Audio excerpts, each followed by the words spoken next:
Our country sort of lost its way in the last presidential election. We all watched it.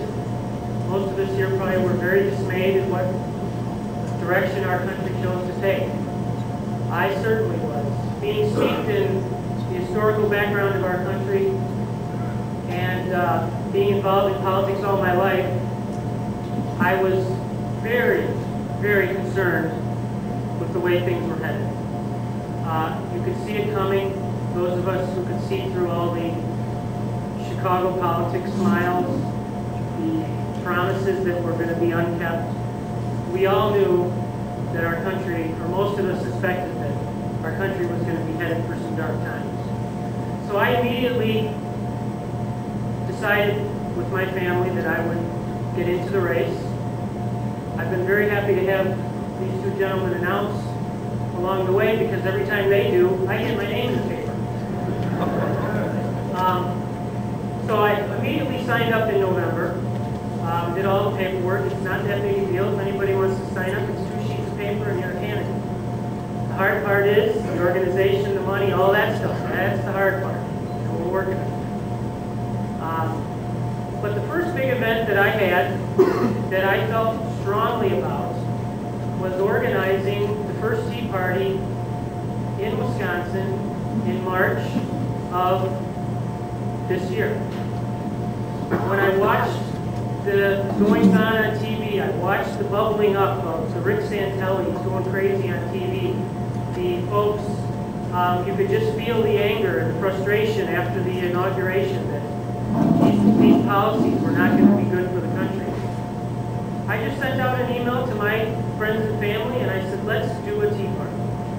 And so picked Titletown Brewery as kind of a central location. Jerry Bader, conservative radio talk show host, hopefully to continue on. He picked up on it, and we got 1,000 folks to rally in Green Bay before it was kind of fashionable, before the April election, before the April tax season was there. And Jim Stein, who introduced himself at the event, and I got to know Jim through that.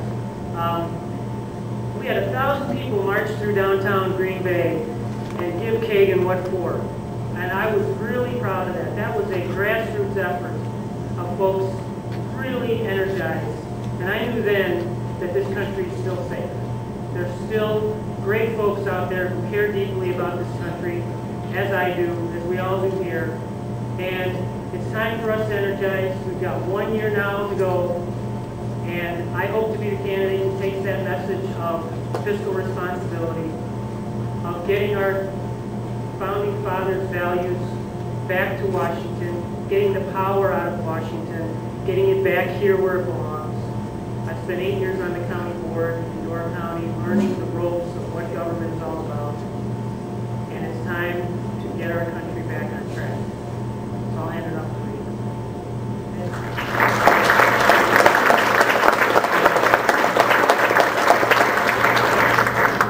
My story is not a lot different, but it's a little bit different. Matter of fact, back in maybe April or so, I was sitting out there rather than standing up here.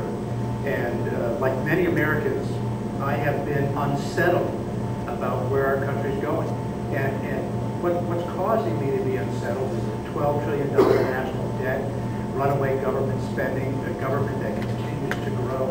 And it's frustrating. As a business owner, I have approximately 45 employees in Newcona, and I've been in business literally all my life. I joined my father in his company when I was 20 years old. And I'm constantly having to fight against it. Now, I've never been in a campaign. I've never been in a campaign before. I've never really been involved in politics before, other than once or twice going to Washington, D.C. and testifying before the U.S. House of Representatives on construction-related issues. And I learned a lot in those experiences. Back in 1996, I was invited to testify before a House subcommittee on worker safety. And it was quite an experience having the grand poobahs of our House of Representatives sitting up at a table grilling me, trying to tell me how I could keep my workers safe. What I learned through that experience, though, however, is that our country is not run by congressmen and senators. Our country is run by 25 and 30-year-old congressional aides. And that gave me a great amount of pause, I've got to tell you, because when I was 30, I thought I knew everything. When I'm 53, I think a little bit different. And there's a certain amount of experience that comes from just living life. And in fact, as I live life, I don't want to think like I did when I was 30. I want to think like I do when I'm 53. Last Christmas, I was at my adult son's home. Both of my children are grown up, and they live in Nashville, Tennessee. We went down to Tennessee for Christmas, and as we do, my younger son is a fairly conservative guy. My older son is just to the right of Attila the Hun, and he was lecturing me, and we were talking about the national debt, and I was complaining pretty loudly about the whole thing because I'm bothered by it. I'm worried about my grandchildren. What's going on in Washington, D.C., folks, is not wrong. It's immoral. Yeah.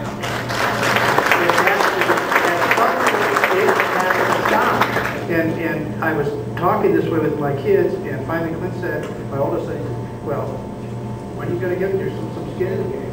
You've been talking about this for a while, and you always told us you didn't like the circumstance in life, don't change it. And that was really the kind of the impetus to get me into this, because I'm a roofing contractor, I'm a professional roofing contractor, and I have a thing that I really wasn't all that interested in, but I really feel passionate that things must change. Our country is at a turning point, folks. It is literally at a turning point. There is an economic tsunami coming at us, and if we don't stop, if we don't change direction, we are in major problems. You think the economy is bad now, wait till next year or the year after this. You think TARP and bailouts and spending will solve the economy and create jobs? I got a surprise for you. It's not going to work. And so we'll talk a little bit later about how we can fix those things. I want to thank you for coming tonight. I know it's warm in here, there's a big crowd, a lot of you standing up. It's great to see you all, and we'll talk a little bit with you later. Andy?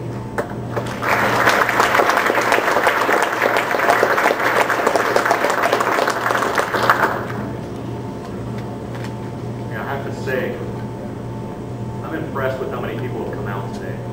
This is 1 year out. There's elections going on around America today.